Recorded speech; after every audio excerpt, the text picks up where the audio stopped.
Volkswagen announced it will invest as much as $5 billion in Rivian, the Irvine-based company that makes electric trucks. VW gets the software that analysts say it needs for its electric vehicles, and Rivian gets a desperately needed cash infusion, as well as the German automaker's manufacturing expertise. Let's bring in the transportation editor from The Verge, Andrew Hawkins, who knows this stuff well. Andrew, welcome back to ITI. Thanks for being with us, man. And there's so much going on in this world of electric vehicles. Yeah, there's always like a ton of news in this space. I'm never bored.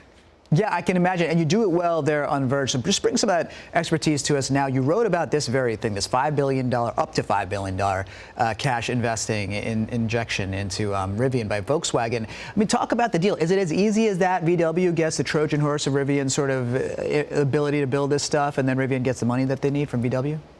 Yeah, it was definitely a surprise announcement. I was in the middle of a meeting with a bunch of other editors when the news dropped, rushed off to start writing, got a briefing with a bunch of the CEOs of both companies, and they sort of explained it this way, which was that they met each other, they really sort of liked where each was coming from, and it was sort of like a very natural partnership they felt. And so what Rivian gets is exactly what you said: $5 billion, $1 billion right out of the gate, and then an additional $4 billion if it meets certain metrics over the next few years. And Volkswagen gets access to Rivian's software and electric vehicle platform, which are both going to be really crucial for the company, considering it's had a lot of problems with software as well as sort of scaling up its own EV manufacturing. But then on the flip side, Rivian gets access to Volkswagen's global network. So far, Rivian only sells vehicles in North America. Volkswagen, obviously one of the top producing vehicle producers in the entire world. And suddenly Rivian's going to be operating on a much bigger stage than it has before. Absolutely. And you said it, problems with software, but also problems with layoffs and increasing losses. I mean, they were making some more money too, but they needed this money. And that seems like something that's kind of pervasive for a lot of these EV makers. I mean, we just saw Fisker, another California-based EV maker, declare bankruptcy. And it's funny because Fisker is really positioning itself as sort of the Apple of the automotive space, set aside the fact that Apple was flirting with its own automotive situation. But just talk about what we saw there with Fisker, the bankruptcy declaration, and what it means.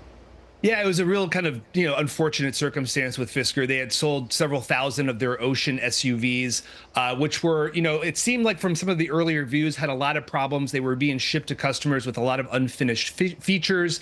There were some software problems there as well. And it just seems that they really couldn't quite kind of get over that initial hurdle of customers' dissatisfaction. There was reporting from a lot of different outlets showing that they were missing payments. They were losing payments from customers.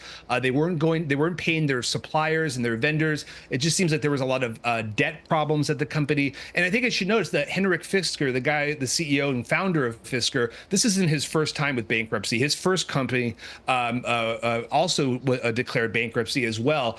So I think that this, two strikes and you're out kind of situation for Henrik Fisker, it seems like.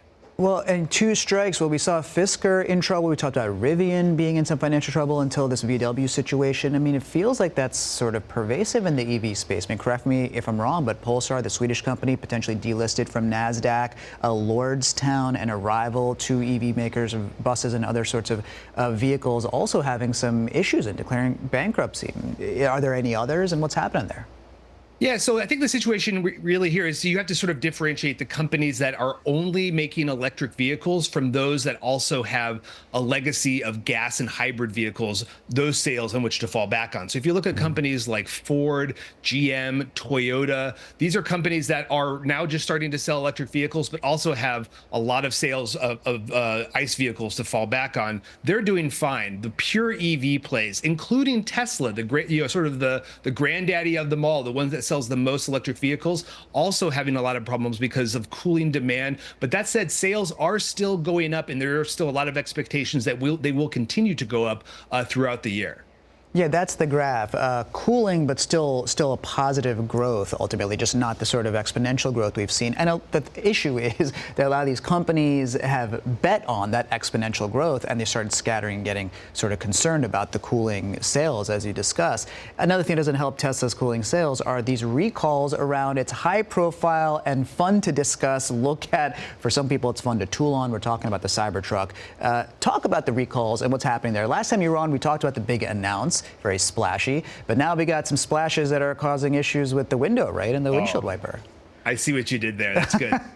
Yeah, the windshield wiper has always been a long fascination of mine. It's one of the largest windshield wipers, I think, in the industry, just given how large Tesla's windshield is, or the Cybertruck's windshield. But yeah, it looks like the motor was malfunctioning. It was overpowered. A lot of people were reporting problems, and so they had to recall all 11,000 Cybertrucks that they've shipped so far. Another black eye for the company. This on top of a previous recall that they had over a faulty accelerator pedal. And that's not all. There was also a story coming out of, I think, Fort Lauderdale, Florida this week about how over 3 dozen Cybertrucks that were being stored in a lot there were defaced with a lot of profane messages about Elon Musk. So it just seems like there's just a lot of bad news piling up about this truck. That said, the people that are receiving it, the customers, still seem to be pretty happy with it. But that, that's sort of typical of, Elon Musk and Tesla fans across the board.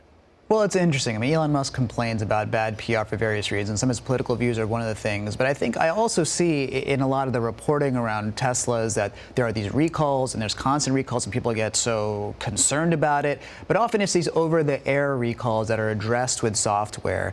So, I mean, what are these Cybertruck recalls, which are somewhat different with the windshield wipers? What does it mean for Tesla's underlying business? I mean, consumer satisfaction, you say, still sort of high, but there are these recalls. How's Tesla looking and doing?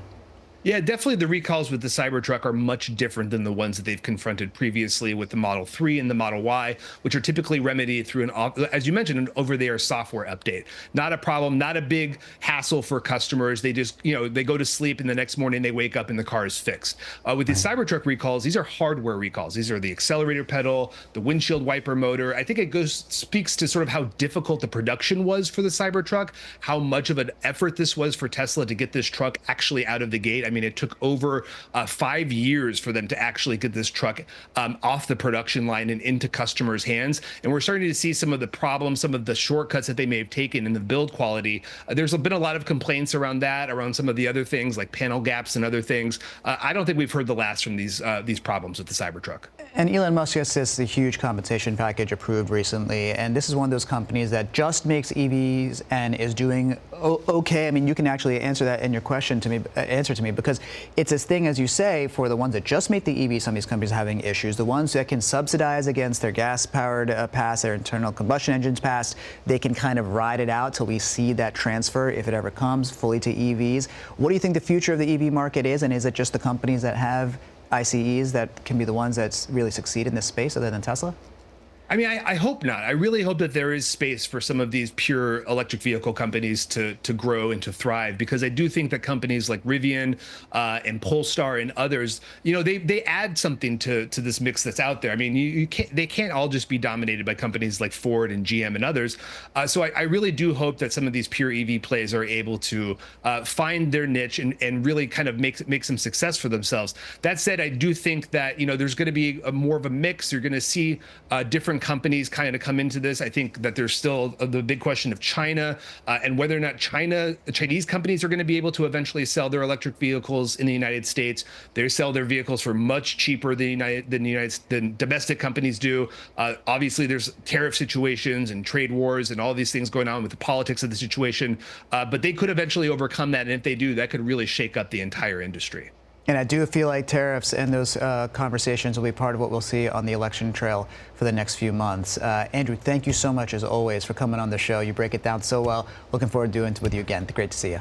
My pleasure. Thanks for having me. All right, Andrew writes over at The Verge. You can see all of his pieces there, and you should. They're great. He's got this beat on lock. Thanks for watching our YouTube channel. For more stories in your community, click the subscribe button here. You can also download the Spectrum News app or watch us on TV for the latest information, balanced coverage, weather updates every 10 minutes, and more. We'll see you then.